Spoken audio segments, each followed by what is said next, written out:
ओम नमो भगवते वासुदेवाय नमः। स्वागत है आप सभी का मेरे यूट्यूब चैनल पर। मैं हरिओम शर्मा आज आपको कार्तिक मास के 18वें अध्याय की कथा सुना रहा हूँ। इस प्रकार से देवऋषि नारद जी कहते हैं कि हे राजन, यह देखकर रुद्रपुत्र कार्तिकेय ने भी दैत्य जालंधर को अपनी शक्ति उठाई, मारी और घोर गर्जना किया, जिसके आघात से वह धरती पर गिर पड़ा। परंतु वह इतना बली था कि जल्दी से उठकर खड़ा हो गया और क्रोधित होकर के कार्तिकेय जी पर अपनी गदा का प्रहार किया। ब्रह्मा जी की वरदान की सफलता के लिए शंकर पुत्र कार्तिकेय पृथ्वी पर सो गए। गणेश जी और नंदी भी गदा प्रहार से व्याकुल होकर धरती पर गिर पड़े। वीरभद्र पर परक का प्रहार किया, जिससे वीरभद्र का सर फट गया और रक्त बहने लगा। वह व्याकुल होकर धराशायी हो गई। उनको धरती पर गिरा देखकर शंकर जी के घर चिल्लाते हुए युद्ध भूमि छोड़कर बड़े वेग से भागने निकले। अब रुद्र रूप महाप्रभु शंकर अपने वीरगणों के साथ नंदी पर चढ़कर हंसते हुए युद्ध भूमि में आ गए। उनको आया देख उनके पराजित गढ़ फिर लौट आए और सिंहनाद करते हुए आयुधों से दैत्यों पर प्रहार करने लगे। इतना भयंकर युद्ध था जिसे देख करके सभी घबराने लगे। भीषण रूपधारी रुद्र को देखकर दैत्य भागने लगे। तब युद्ध में अपने दैत्यों को पराजित देख जालंधर हजारों बाण छोड़ता हुआ भगवान शंकर की ओर दौड़ा। जैसे ही भगवान शंकर ने युद्ध भूमि में पैर रखा, सारे दैत्य हाहाकार करके भागने लगे। दैत्यों को भागता देख जालंधर क्रोधित हो गया और उसने भगवान शिव पर हजारों बाणों की वर्षा कर दी।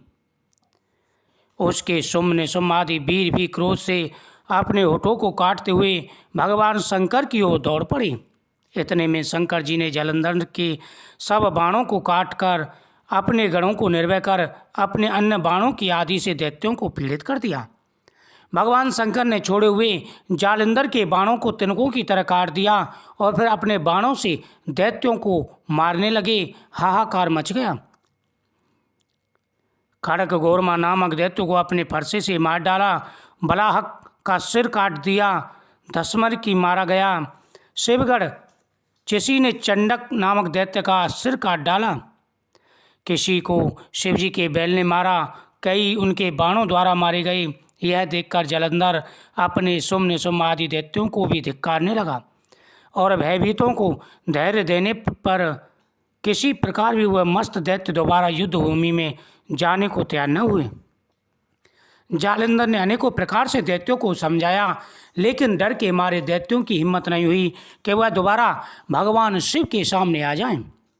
दैत्यराज जालंधर जोर से कहने लगा, हे दैत्यों, तुम भयभीत होकर मत भागो। मैं तुम्हारे साथ हूँ, किसी भी प्रकार की चिंता मत करो।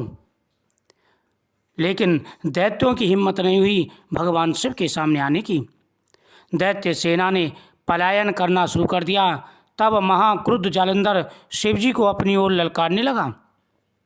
साथ ही उसने 70 बाण मार शिवजी को दग्ध कर दिया तथा और भी बहुत से बाणों का प्रहार किया और एक साथ उसने असंख्य बाणों का प्रहार भगवान शिव पर किया।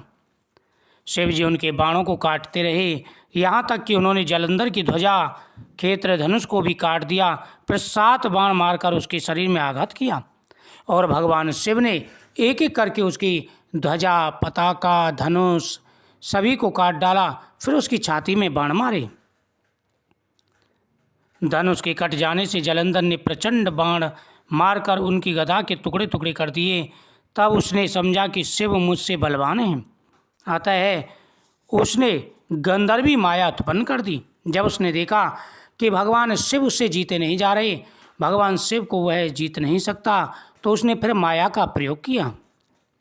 अनेक गंधर्व अप्सराओं के गढ़ पैदा हो गए। वीणा और मृदंग आदि बाजों के साथ नृत्य व गान होने लगा। इसमें अपने गढ़ों सहित रुद्र भी मोहित हो गए। उन्होंने युद्ध बंद कर दिया। फिर तो वह उस ध्वनि को सुनने लगे। अब फिर तो काम से मोहित हो जालंधर जल्दी से त्रिनेत्र भगवान शंकर का रूप धारण करके वृषभ पर बैठ पार्वती जी के पास जा पहुंचा। उधर जब पार्वती ने अपने पति को आते देखा तो अपनी सखियों का साथ छोड़ दिया और आगे आईं।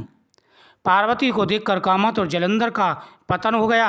उसके पवन से वह जड़ भी हो गया।